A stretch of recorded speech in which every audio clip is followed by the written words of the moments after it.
Bonjour à tous, ravi de vous retrouver aujourd'hui au bord de l'eau. Je suis à Courtavon, dans le sud du Haut-Rhin, au bord d'un plan d'eau. Je vais vous montrer un plan d'eau de 18 hectares pour pratiquer aujourd'hui une pêche au feeder un peu particulière. Alors, première chose qui me chagrine un petit peu en arrivant ce matin, l'eau est tellement claire qu'on voit le fond, ce qui est assez rare ici. Donc ça veut peut-être dire que les poissons sont pas encore trop en activité, mais bon, on va quand même essayer de faire quelques poissons. Donc la pêche aujourd'hui, ça va être une pêche assez spécifique. Donc puisqu'on a de la place, je vais mettre en œuvre pour la première fois mes nouveaux investissements pour cette année 2018, à savoir la pêche au feeder à longue distance. Donc aujourd'hui, on va pêcher à 60 mètres avec du matériel adapté. Peut-être qu'il faudra même aller un petit peu plus loin. Et puis en coup de secours, le temps de laisser les poissons s'installer au large, on va faire une petite pêche au feeder classique de petits poissons à 25 mètres environ. Voilà, donc le temps de s'installer, on passera en revue la préparation de l'amorce, le matériel, et puis après on se mettra à la pêche. Alors, dernier point pour cette journée d'aujourd'hui, c'est qu'ici, malheureusement, la fédération de pêche du Haut-Rhin n'est pas très à l'écoute de ses membres et la bourriche est désormais interdite. Donc on ne pourra pas faire une petite conclusion avec les poissons, j'essaierai de vous les montrer au fur et à mesure. Et puis on utilisera un clicker pour essayer de comptabiliser les prises. Voilà, allez c'est parti.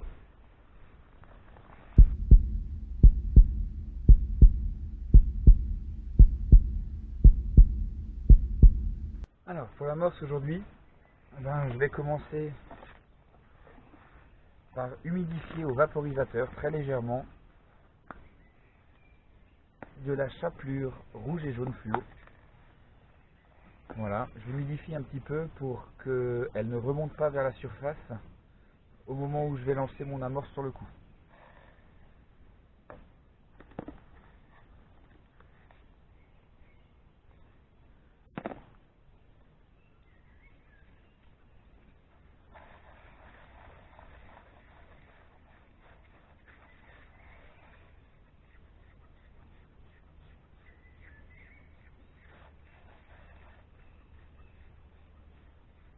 Voilà, donc c'est juste une petite humidification, après elle va absorber l'eau et elle sera prête à être mélangée à l'amorce et à la terre.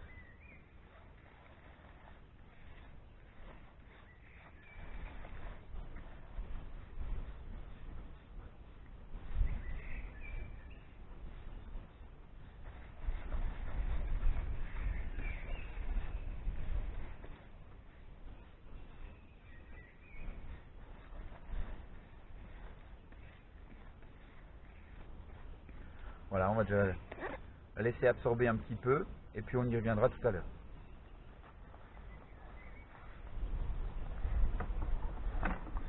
On va commencer par préparer la terre.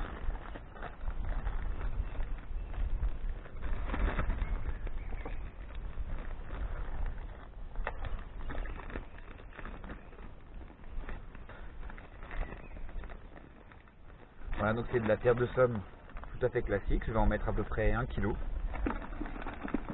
la moitié du sac.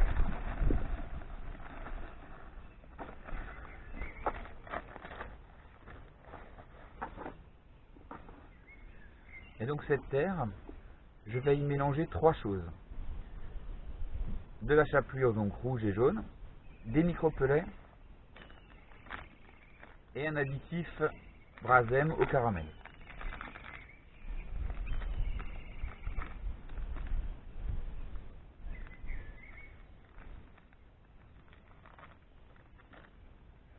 Ce que je vais aussi faire, c'est que je vais la colorer en noir. Parce que l'eau est très claire et donc je ne voudrais pas que ça fasse une tache trop importante sur le fond, mais que ça nuage quand les poissons fouillent dedans.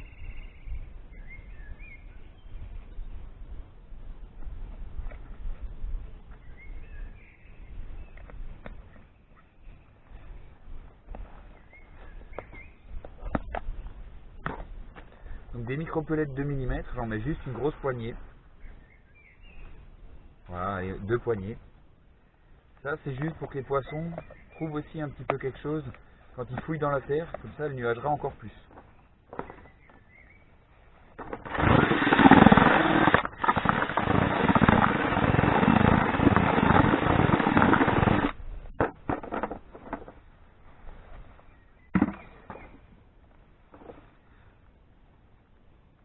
Voilà, donc la terre, je vais juste l'humidifier un tout petit peu au vaporisateur afin de la rendre un tout petit peu plus collante, et ça sera mis au départ avant l'amorce pour faire un tapis de terre sur mon cou.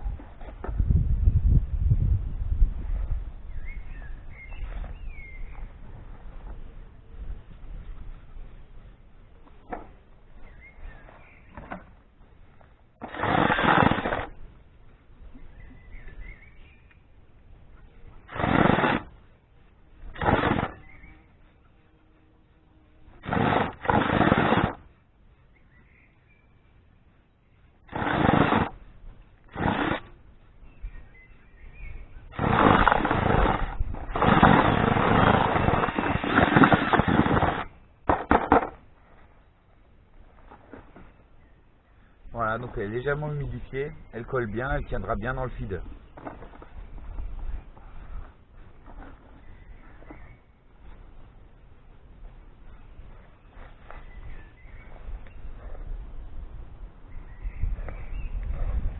Donc ma chapelure a pas mal absorbé d'eau, je vais remettre un petit peu.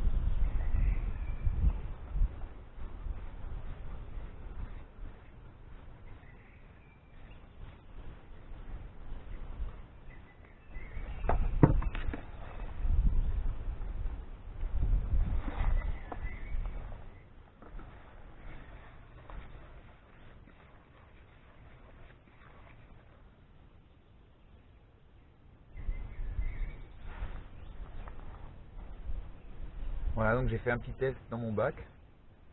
Elle coule bien. Donc maintenant je vais en ajouter une bonne partie à la terre.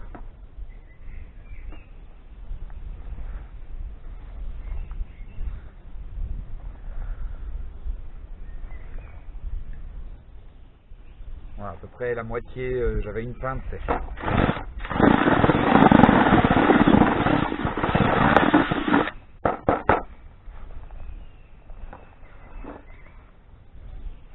Voilà, donc la terre est prête. Des micro-pellets, un additif Brasem au caramel, de la chapelure rouge et jaune pour faire des petites particules sur le fond pour que les poissons fouillent. Donc ça, c'est prêt.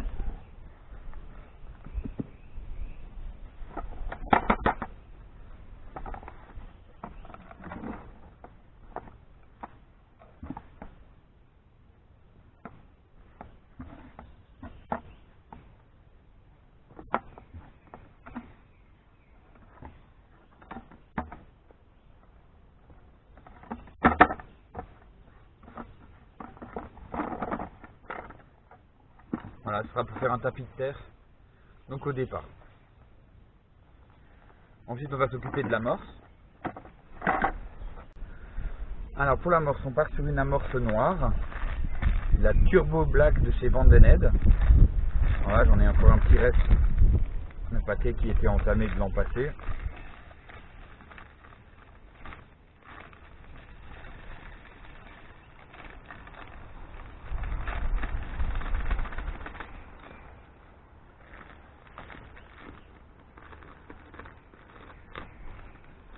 Au total, on va mouiller à peu près 1 kg d'amorce.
j'obtiens une amorce noire foncée qui contrastera pas avec le fond de l'eau et qui, je pense, laissera la place aux gros poissons pour s'installer dessus, sans être aussi trop embêté par les carnassiers qui sont assez présents dans ce plan d'eau.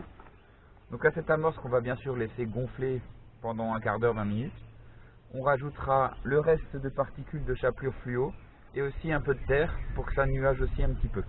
Et aussi pour diminuer un petit peu la valeur nutritive parce qu'on est quand même fin du mois d'avril, donc on n'a pas quelque chose de trop nourrissant. Voilà.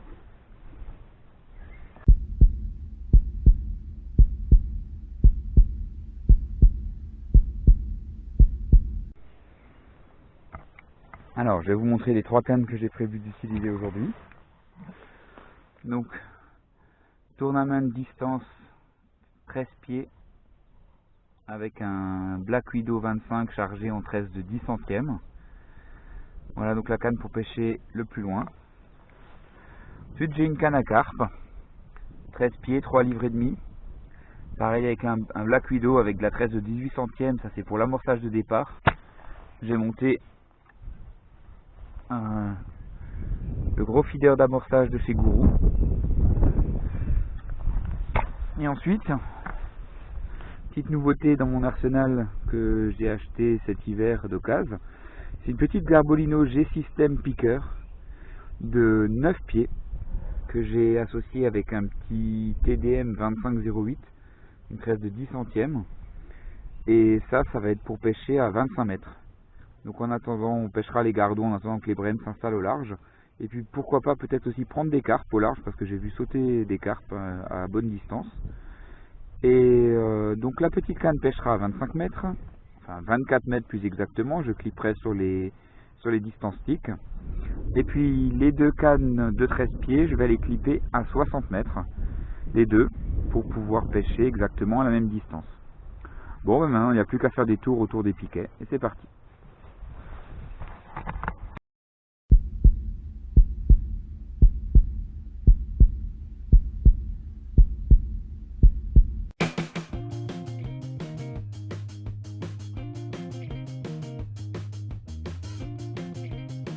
Voilà, pour la petite canne c'est prêt, 24 mètres.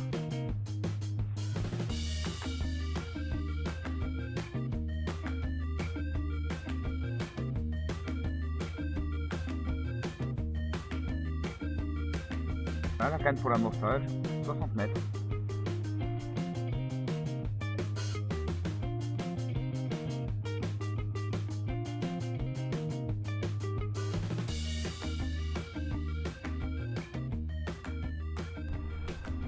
Et voilà pour la canne de pêche, 60 mètres aussi.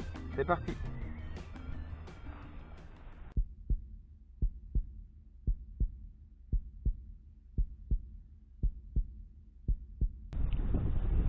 Bon ben voilà, c'est parti. On va attaquer avec la canne d'amorçage.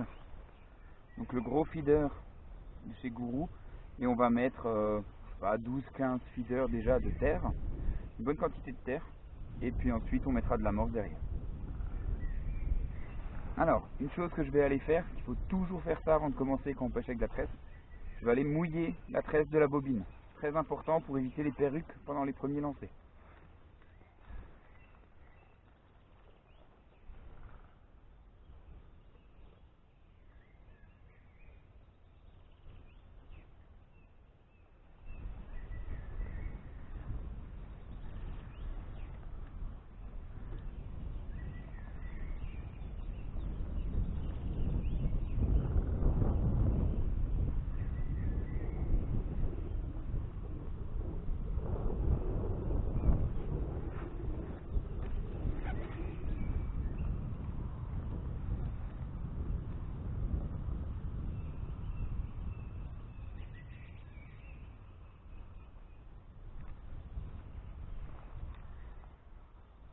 Bien sûr, on n'oublie pas de prendre un repère sur la berge d'en face, sinon ça sert à rien.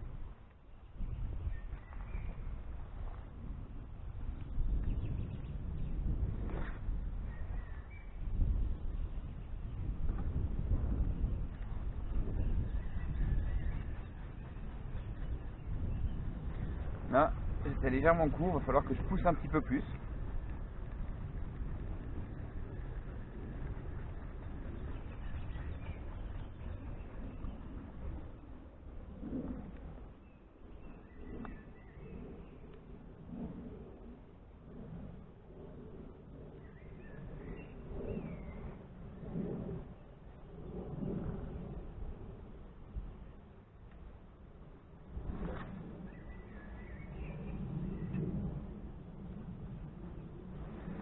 Là c'est impeccable.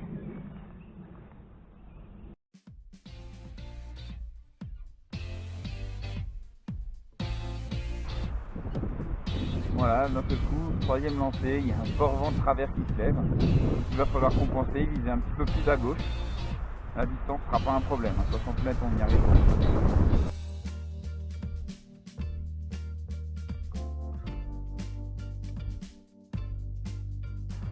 Alors, ces feeders d'amorçage, ils sont super parce qu'ils remontent très facilement vers la surface. Ça c'est impeccable.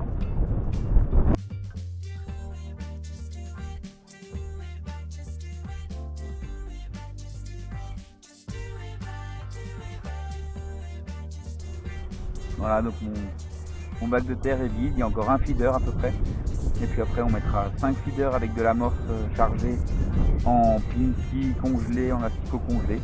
Et après on attaquera une pêche de gardon en attendant que les brèmes s'installent au large.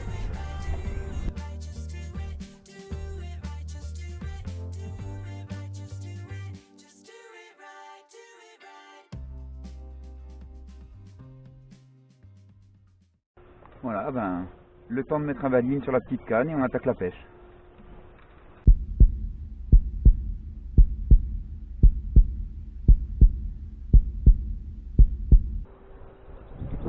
Bon voilà, la pêche au gardon est partie. On va se laisser 1 heure. Il est 10h15, donc à 11h15 on ira voir sur le coup à Brême ce que ça donne. Et je vous montre encore un petit accessoire sympathique, un clicker digital. Et comme je ne peux pas garder les poissons dans la bourriche, eh ben, je cliquerai chaque fois que j'attraperai un poisson. On pourra regarder le total en fin de journée.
J'en profite aussi pour vous dire qu'aujourd'hui j'utilise pour la première fois le nouveau support feeder Guru Reaper XL.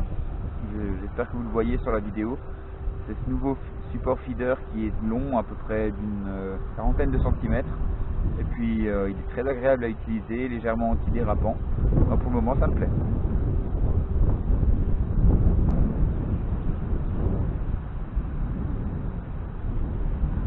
Bon, on est à 20 minutes de pêche et pas une seule touche.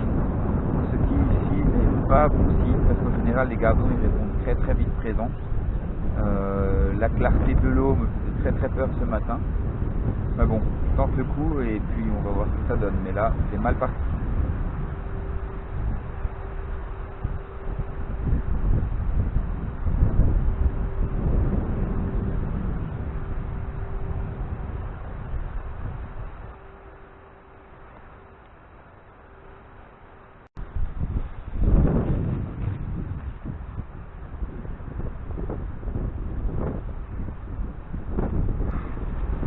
Ben, il s'est levé un vent terrible.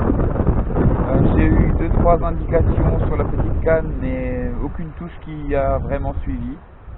Et donc maintenant je vais remettre rapidement 3 feeders pour charger le coup à garder. Et puis après je la canne à Brême.